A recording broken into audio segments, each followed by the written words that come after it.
আজকের গল্প ছুটির দিনে চায়ের আড্ডায়। ছুটির দিন মানেই গ্রামের আড্ডা, আর আড্ডা মানেই এক কাপ গরম ধোয়া ওঠা চা। সন্ধ্যার পর যখন গ্রামের মানুষজন কাজকর্ম সেরে চায়ের দোকানে জমে ওঠে, তখন গল্প আড্ডা শুরু হয়।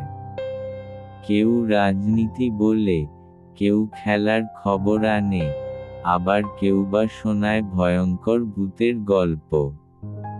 সেই সব গল্পে থাকে অন্ধকার রাত, অশরীরীর হাঁটা চলা, কিংবা পুরনো গাছের নিচে ভয়ানক অভিজ্ঞতা। আজকের গল্পের শুরু এমনই এক শীতল সন্ধ্যায়। চায়ের দোকানের টিনের চালের নিচে আলো আঁধারি পরিবেশে কয়েকজন বসেছে গল্প শোনার জন্য। চায়ের দোকানে প্রথমে কথা শুরু করল হাশেম কাকা। বয়সে ষাটোর্ধ্ব, গ্রামের সবাই তাকে মান্য করে।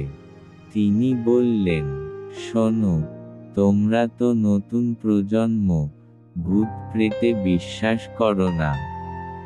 কিন্তু আমাদের সময়ে এক ঘটনা ঘটেছিল, যা আমি আজও ভুলতে পারিনি। গ্রামের বাইরে একটা পুরনো বটগাছ আছে। অনেকে বলে, সেখানে নাকি শাখার মধ্যে ঝুলে থাকে সাদা পোশাক পরা এক মহিলা। রাতে যারা পথ চলতে গিয়ে ওই গাছের নিচে দিয়ে গেছে, তাদের অনেকেই অদ্ভুত শব্দ শুনেছে। হাশেম কাকা একদিন রাত করে বাজার থেকে ফিরছিলেন। গাছে বাতাস ছিল না, অথচ হঠাৎ করেই পাতাগুলো কাঁপতে শুরু করল। তিনি উপরে তাকাতেই দেখলেন, সাদা পোশাক পরা লম্বা চুলের এক মহিলা হাসছে।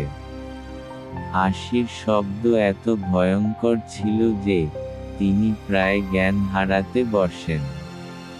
পরে মসজিদের ইমামের কাছ থেকে তাবিজ নিয়ে অনেক কষ্টে সেই ভয় কাটিয়েছিলেন। তখন থেকেই গ্রামের মানুষ ওই বটগাছ এড়িয়ে চলে। গল্পে মজা পেয়ে এবার যোগ দিলেন স্কুল শিক্ষক রমেন বাবু। তিনি বললেন, আমি তো ভূতে বিশ্বাস করতাম না, কিন্তু একবার এক অভিজ্ঞতা আমার বিশ্বাসটাই বদলে দিল। স্কুল থেকে ফিরতে ফিরতে একদিন সন্ধ্যা হয়ে গেল। পুকুরঘাট পার হতে হবে। চারপাশে কুয়াশা নামছিল, আর শীতের ঠান্ডায় শরীর কাঁপছিল। হঠাৎ তিনি দেখলেন, পুকুরের ঘাটে এক মহিলা শাড়ি পরে বসে আছে। তিনি ভেবেছিলেন গ্রামের কেউ নিশ্চয় কাপড় কাচছে, কিন্তু চোখ মেলে দেখলেন, সেই মহিলার কোনো মুখ নেই, শুধু এক ফাঁকা সাদা কাপড় ঢাকা শূন্য মাথা। মুহূর্তেই তার বুক ধড়ফড় শুরু হয়।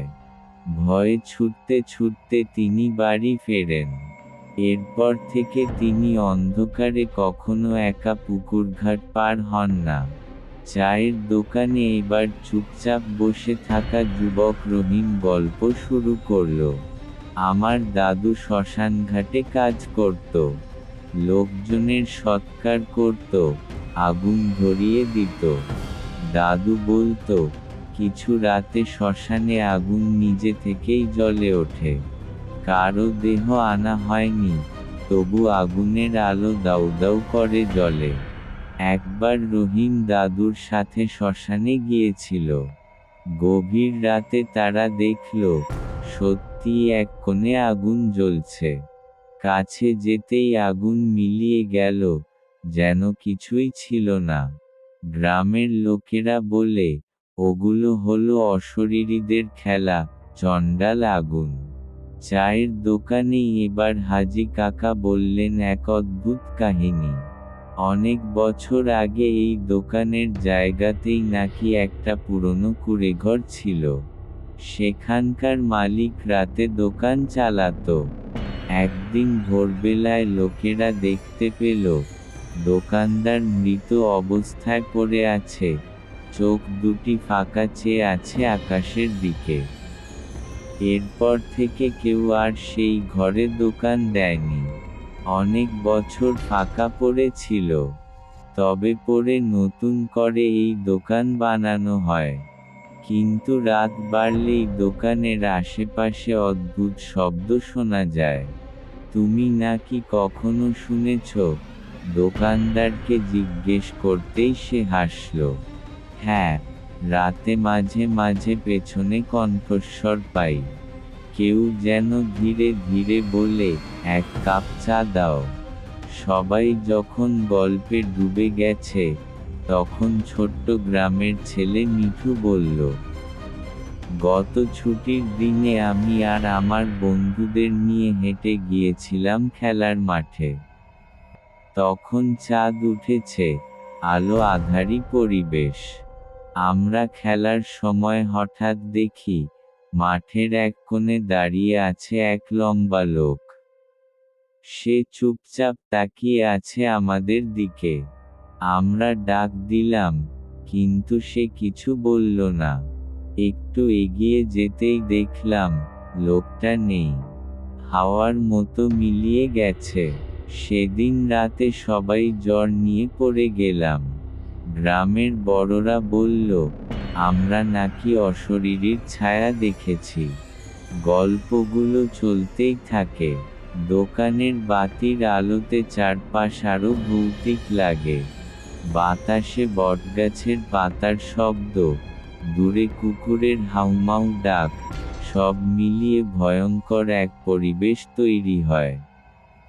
রাত বাড়তে থাকে, কিন্তু আড্ডা থামে না। সবাই একে একে গল্প শোনায়, কেউ কেউ আবার গল্প শুনে ভয় কাঁপতে থাকে। শেষমেশ দোকানদার যখন ঘোষণা দিলেন, চা শেষ, দোকান বন্ধ, তখন সবাই একটু স্বস্তি পেয়েছিল। তবুও মনে মনে সবাই ভেবেছিল, ভূত আসলেই আছে কি নেই, সেটা প্রমাণ করা কঠিন। কিন্তু গ্রামবাংলার অন্ধকার রাত, বটগাছ, শ্মশান আর পুকুরঘাট যেন চিরকালই ভূতের গল্পের জন্ম দিতে থাকবে।